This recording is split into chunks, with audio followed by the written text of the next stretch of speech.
Assalamualaikum warahmatullahi wabarakatuh. Perkenalkan, nama saya Ferdi. Saya dari program studi pendidikan guru sekolah dasar Universitas Muhammadiyah Buton angkatan 2020. Nah, pada kesempatan kali ini saya akan mempresentasikan materi tentang Al-Quran sebagai sumber hukum Islam yang pertama. Nah, adapun tujuan pembuatan video presentasi ini bertujuan untuk memenuhi tugas MIT saya pada mata kuliah Pendidikan Agama Islam yang diampu oleh dosen yang bernama Bapak Syafarudin Yahya, SPD MPD. Nah, tak perlu kita atau saya berbasa-basi lagi. Kita langsung masuk ke materi yang pertama. Yang pertama yaitu tujuan instruksional umum. Nah, untuk tujuan instruksional umum terdiri atas yang pertama agar mahasiswa memahami sumber-sumber hukum Islam. Selanjutnya tujuan instruksional khusus terdiri atas yang pertama agar mahasiswa dapat menjelaskan dasar hukum atas sumber-sumber hukum Islam. Yang kedua agar mahasiswa dapat menjelaskan Al-Quran sebagai sumber utama hukum Islam.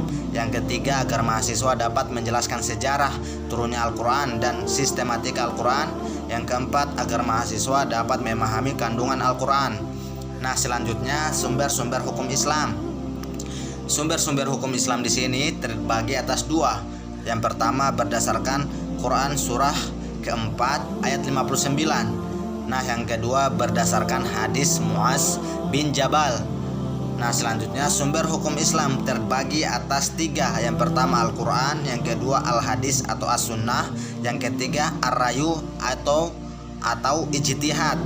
Untuk Ar-Rayu atau Ijtihad ini terbagi atas dua lagi. Yang pertama Ijmah, yang kedua Qiyas. Nah, selanjutnya Al-Quran. Al-Quran berasal dari kata kerja qoro'ah atau membaca. Dalam kata kerja menjadi ikro atau bacalah, dalam kata benda Quran atau bacaan. Definisi dari Al-Quran adalah kitab suci yang memuat wahyu Allah asli seperti yang disampaikan oleh malaikat Jibril kepada Nabi Muhammad SAW untuk menjadi pedoman hidup atau petunjuk bagi umat manusia dalam hidup dan kehidupannya untuk mencapai kebahagiaan di dunia dan di akhirat. Al-Quran diturunkan selama 22 tahun, 2 bulan, 22 hari di dua tempat, yaitu kota Mekah dan Madinah. Ayat yang pertama turun yaitu Quran surah Al-Alaq atau Al-Iqra, dan ayat yang terakhir turun yaitu Quran surah Al-Maidah ayat 3. Al-Quran terpelihara kemurniannya karena Allah sendirilah yang menjamin akan menjaga kemurnian dalam Al-Quran.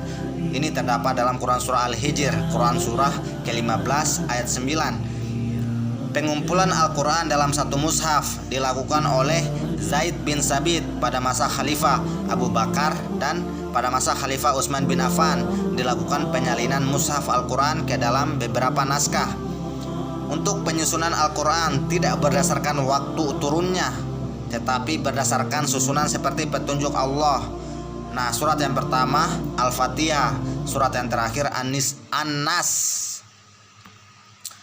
Al-Quran terdiri dari 30 juz, 114 surah, 6.666 atau 6.236 ayat, 74.499 kata, dan 325.345 huruf.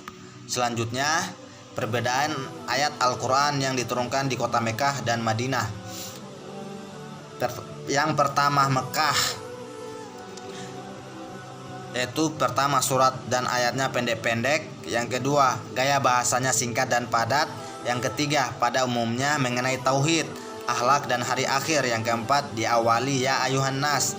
Sedangkan yang Madinah, yang pertama surah dan ayatnya panjang-panjang. Yang kedua gaya bahasanya jelas dan lugas. Yang ketiga pada umumnya mengenai norma-norma hukum untuk pembentukan dan pembinaan masyarakat Islam, negara yang baik, adil dan sejahtera. Yang keempat diawali ya ayyuhallazina amanu.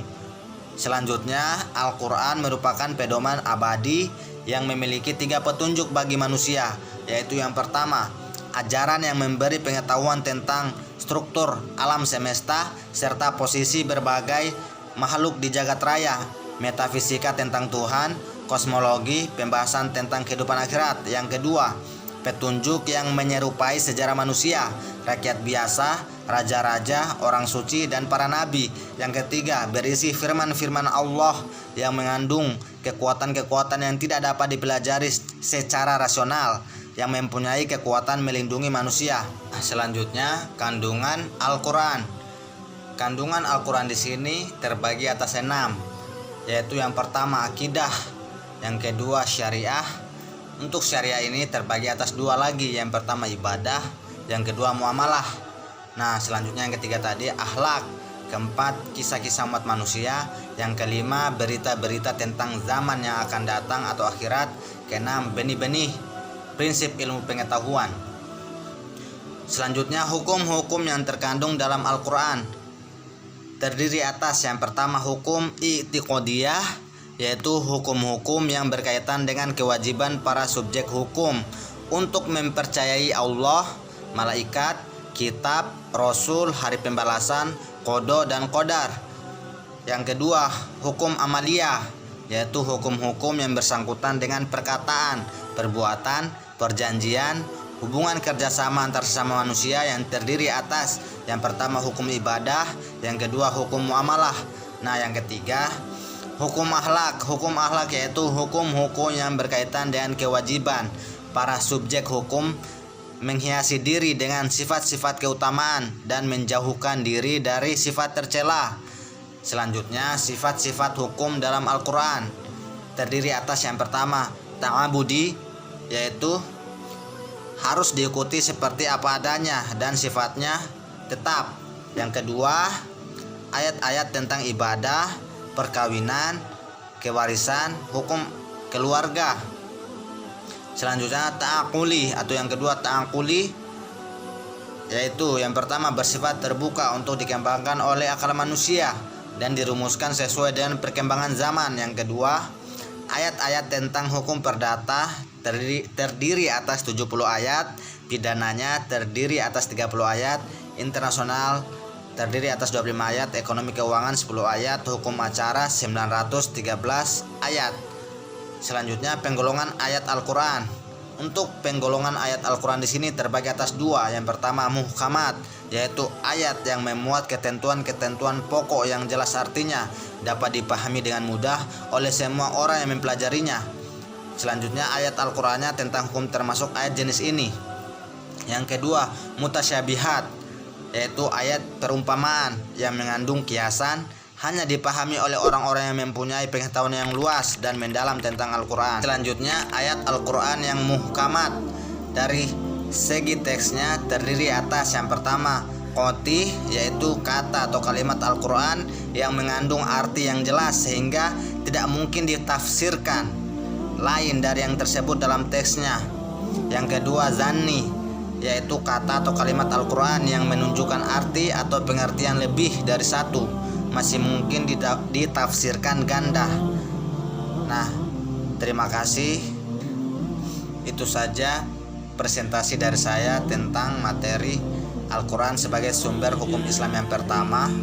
Apabila saya ada kesalahan atau kekurangan, saya mohon maaf karena saya adalah manusia biasa yang tidak luput dari hal tersebut.